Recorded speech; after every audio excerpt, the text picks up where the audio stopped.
Case Note 493 PSI. Subject: the RH papers. The prisoner gave me the Relic Hunter papers after the trial, and as they did not play a part in the forgery, I didn't submit them to the court. The fact that they are blatant fakes is in no doubt, despite Dr. Hunter's claims to the contrary. The panel decided that the prisoner, while presumed guilty of the forgery and deception charges, should not stand trial for his offenses, but will be treated for his illness in the facility. The patient suffers from paranoid delusions and advanced psychosis, and claims that he is from the past, was born in 1803 in London, and wrote the papers in 1846. He claims to have traveled to our time in a machine he called the bequest globe, wherein he traveled to other worlds as well. The patient told the court that he had traveled through dimensions using temporal doorways and had returned to our time to warn the world of its imminent destruction. Patient describes in elaborate detail a classic paranoid fantasy, a world filled with agents of deception, hidden masters, secret societies, secret governments, and UFOs. The patient described that he wanted to share his findings with the world so that he might be saved from what he called the Legion. See Martinero notes, Legion cases. A dose of netamine was administered on admission, soon to follow. Patient moved to locked ward on advice of the panel psychiatrist. Proving the authenticity of written text is next to impossible, and even though in this case the material of the paper and ink proved authentic, the contents of the writings themselves are obviously fabricated. While obviously the rantings of a madman, certain parts may interest you. P.S. Lastly, I thought you might want to see the Dream Machine recordings that we did on the patient's first week of admission. These were the most consistent of the dreams recorded in these sessions. I called this file Drowned God. Take a look if you get the time. The Relic Hunter papers. Patient name, redacted. Patient number, KM986/34736. Bequest globe. 17th of June, 1846. I was given the bequest globe under curious circumstances. Although I inquired from the lawyers who my mysterious benefactor might be, I was told the identity of the deceased was to remain a secret. The envelope contained a key and an address in the West End. The door to the house was open, as if my visit was expected. Yet when I called out, there was no one to greet me. I made my way up a long flight of crimson stairs. The walls were adorned with Egyptian paintings. The falcon head of Horus watched me from above the doorway at the top of the stairs. The door was locked. As I tried the door with my key, I wondered what my gift might be. I opened the door and discovered a temple. Bathing the room in a golden light was a huge bronze globe. The globe was turning slowly on its axis, though it was fixed to the floor by a platform. 2 golden pillars stood at each side of the globe, and from the top of these pillars bolts of lightning appeared to strike the metal of the vessel. Then, from a hidden recess in the globe, a door flew open, and I found myself walking inside the bequest globe. What treasures I found! Precious stones, gold and diamonds, lost paintings by the masters, decorated armor, relics from every time and place, all valuable, unique, priceless. I thanked my dead benefactor, cried out my joy, laughed out long and loud. Gathering as much of the small gemstones and gold pieces that would fit into my pockets, I went to make my exit, but try as I might, I could not find the entrance. I became angry and struck the panels of the globe with my fists, but even in my rage I could not force an opening. For many hours I searched, but no door could I find. My cries for help went unanswered. Then a voice spoke. I was afraid and cried out in terror. The voice seemed to emanate from within the globe itself, and I thought myself alone. Picking up a spear, I crept around the globe, but could find no one. I know not whether it is the voice of a ghost or a living person, for although now I am used to it, it never answers my pleas to free me from this place. In the center of the globe I found a strange glass box. This box, when touched, makes colored light pictures and writings appear as if by magic. It seems to involve the writing of a name on a writing tablet of sorts. Then, suddenly, colored pictures and magic writings appeared on the glass. I spelled out my name, and then the machine began to speak. It spoke of a sacred number, devised upon the principles of numerology. A voice, I think female, though it sounded like a dead person, spoke of previous incarnations that I had lived before. When this operation had finished, the cryptowheel began its rotation for the first time. The realm of Bina, 25th of September 1846. Bina equals air. 2. Tempest spirit. The time will come. My friend, if you should venture into Bina, beware. This place is severely haunted. It appears that the stones in the center of the realm represent a working model of the mysterious Stonehenge. Although the henge is broken, some of the standing arches act as temporal gateways. I have found the energy paths to be strong here and have traveled along the pathways at great speed. I found these stones would send me to other sacred sites, and there I saw the story of the Round Table played before me. My quest, it seemed, was to locate the Grail of Joseph of Arimathea. I searched for the relic within the armored torso, the tower, and Merlin's oak, and from there my search led me underground, so to speak. In the studio of Leonardo da Vinci, I saw the hidden drawings.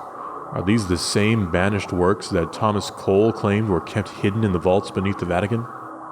Leonardo was a member of a secret society dedicated to the preservation of a secret handed down from the Knights Templar.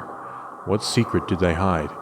In opposition, as the moon is to the sun, another group arose to take charge of this knowledge.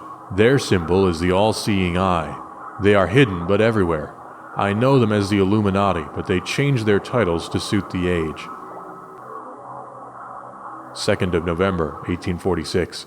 Newton and another fellow discourse on time. Is the Grail a type of time machine? The holy vessel used by Christ at the Last Supper? The vessel that contained Christ's blood? The bloodline of the gods? I look for Merlin beneath the oak. There were giants in those days.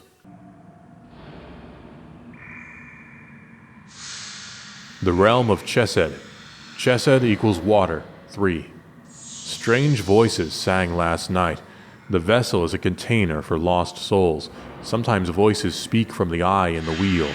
I recorded one passage as soon as it was spoken.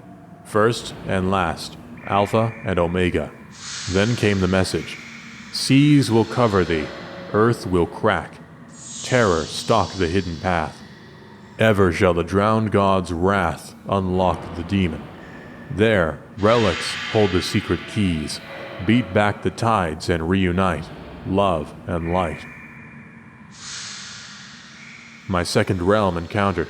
The Mayan Indians worshipped the Quetzalcoatl deity, the white-bearded stranger in the literal translation, who was washed up on the shores of Mexico in his strange casket.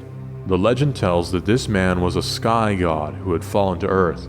His earthly kingdom was destroyed in a terrible flood, and his people were scattered throughout the world. The inscriptions in the tomb show that God came out of the water with 2 companions, Isis and Horus. Yet this inclusion of the Egyptian legend seems strange. Were they all survivors from Atlantis? I think I've discovered that Quetzalcoatl is none other than the Egyptian deity Osiris, who the legend tells us was one of the last sons of God, a survivor from the flood that destroyed Atlantis.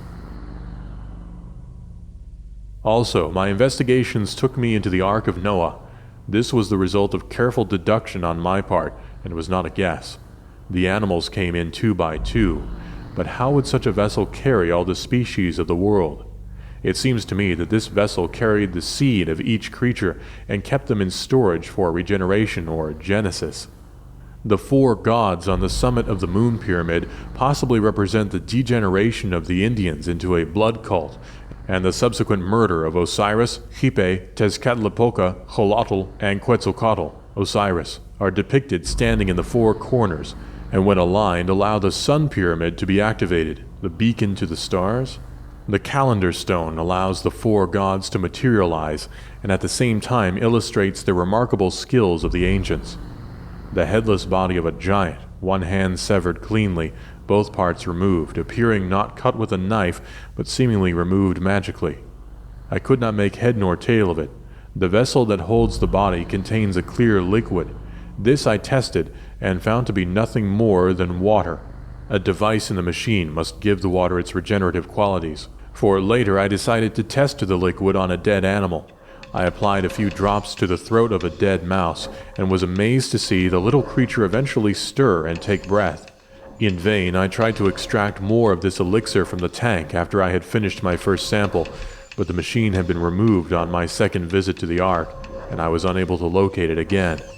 The manipulation of the seed banks produced visual representations of the manimals, showing the relation of the human species to certain brother animals, dolphins, elephants, etc., the hybrid creations, minotaur, satyr, and the other Atlantean inventions of the flesh were too horrid to mention. June 23, 1859. Regeneration of the species. Mr. Darwin made a slight error in his theory. Evolution of the species. Truly, we are related to the animals. Only an arrogant fool would deny this connection, but the awareness afforded to mankind was through divine intervention rather than natural selection and progressive evolution. Darwin's missing link, the omission in his theory, holds all the clues. The missing stage in mankind's development from ape to modern man is exactly that, a skipped segment in the genesis of the species. The union between the sky people and the apes produced the human race. This Essene wisdom was kept hidden in the libraries at Alexander, until the library was burnt by the Church of Rome. The Templars rediscovered the secret beneath the ruins of Solomon's temple, and it was handed down through the ages, hidden from the church and state. The church, through the Inquisition, led witch hunts against the Templars, and few survived, though the secret was encrypted in the holy sites.